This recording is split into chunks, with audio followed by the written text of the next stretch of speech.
Assalamualaikum warahmatullahi wabarakatuh. Halo adik-adik. Perkenalkan, nama saya Safiratih Sidik.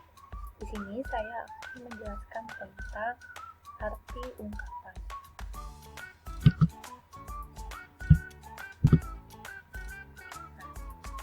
Judul materi yang akan kita bahas yaitu tentang arti ungkapan yang ada dalam buku tema 1 mengenai hidup rukun dan subtema 1 mengenai hidup rukun di rumah yang ada di kelas 2 semester 1.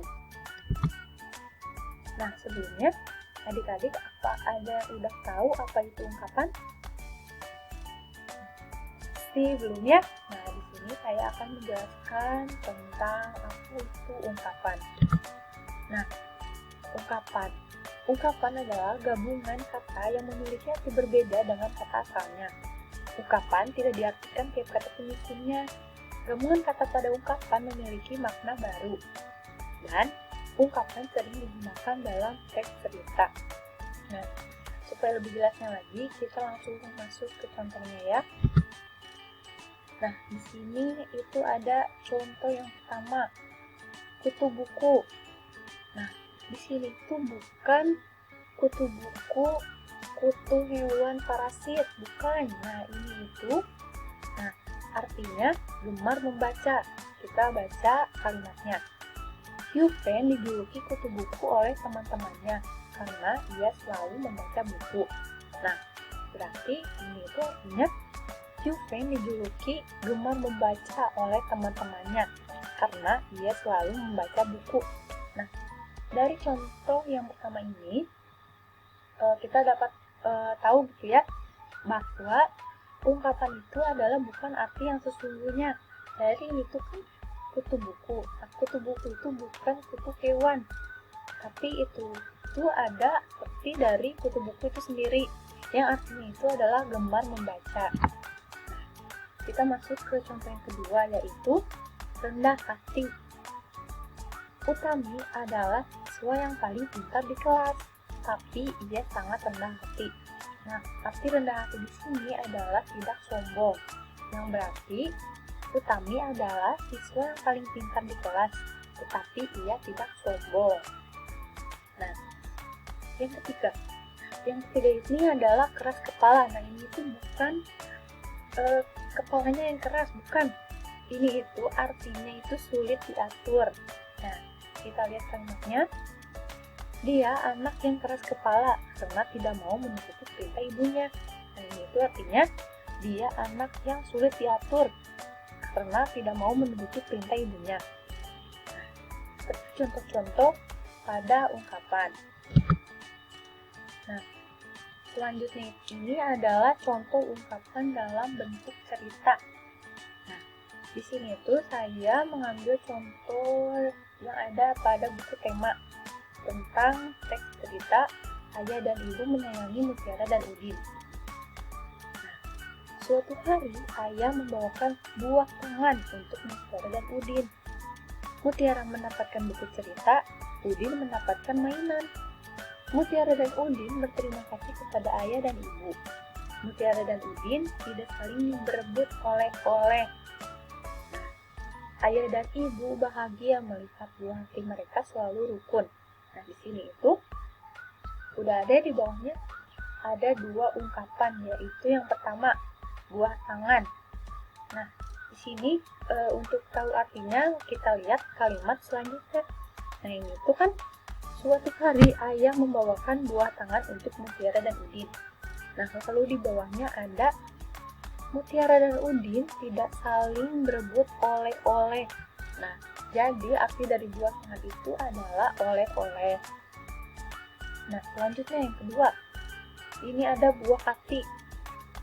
Ayah dan Ibu bahagia melihat buah hati mereka selalu rukun. Nah, ini itu bukan buah dari hati organ tubuh gitu ya, bukan. Nah, ini itu kan Ayah dan Ibu memberikan oleh-oleh kepada Mutiara dan Udin. Nah, Mutiara dan Udin ini adalah anak dari Ayah dan Ibu itu sendiri. Nah, jadi arti dari buah hati itu adalah anak.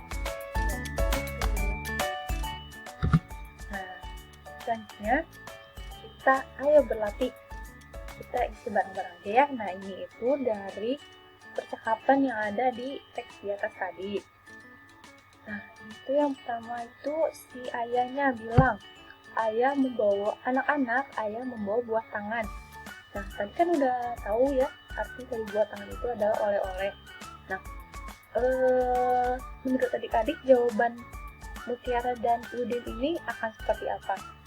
Apakah akan bahagia, sedih, marah, atau nangis? Ya, pasti bahagia ya. Adik-adik juga pasti kalau dikasih oleh-oleh atau hadiah sama ayahnya pasti kan bakalan senang. Nah, jadi ini itu jawabannya bisa berupa seperti terima kasih ayah, Udin sangat menyukai oleh-oleh yang ayah berikan misalnya. Atau Mutiara, wah buah tangan yang ayah berikan sangat bagus, saya Mutiara sangat menyukainya. Nah, bisa jadi seperti itu. Kita lanjut ke Nah, pasti masih pada bingung kan ya ngebedain ungkapan dengan bukan ungkapan. Nah, cara membedakannya yaitu dengan mengetahui arti kalimat. Nah, misalnya di sini ada dua contoh kalimat. Kalimat yang pertama, tangan kanan Joni terluka akibat terjatuh di lapangan. Nah, tangan kanan ini bisa tangan kanan organ tubuh Joni atau bisa arti lain gitu. Nah, kita lihat di kalimat kedua, Joni merupakan tangan kanan Pak Gubernur. Nah, kalimat kedua ini tidak mungkin tangan kanan yang ada di organ tubuh Joni. Berarti ungkapannya menunjukkan pada kalimat kedua. Nah, di sini ya. Nah, kalimat A itu mengartikan jika tangan bagian kanan Joni terluka. Nah, seperti yang sudah dijelaskan ya, bahwa tangan kanan Joni terluka. Nah, berarti itu adalah tangan kanan yang ada pada organ tubuh Joni. Nah, lalu yang kalimat B mengartikan jika Joni merupakan anak kepercayaannya Pak Gubernur. Nah, berarti ungkapan dari tangan kanan itu artinya adalah anak kepercayaan. Ya, seperti itu adik-adik. Nah, tadi kan saya sudah menjelaskan ya tentang contoh-contoh ungkapan. Nah, sekarang coba tulis di buku masing-masing 3 contoh ungkapan. Tidak boleh yang sudah saya jelaskan, harus mencari lagi yang lain soalnya ungkapan itu sangat banyak. Nah, kalian bisa didiskusikan dengan orang tua kalian dan nanti hasilnya bisa diperiksa oleh ibu atau ayah kalian. Nah, seperti itu pembelajaran tentang ungkapan kali ini. Terima kasih, mohon maaf bila ada kesalahan. Assalamualaikum warahmatullahi wabarakatuh. Dadah adik-adik.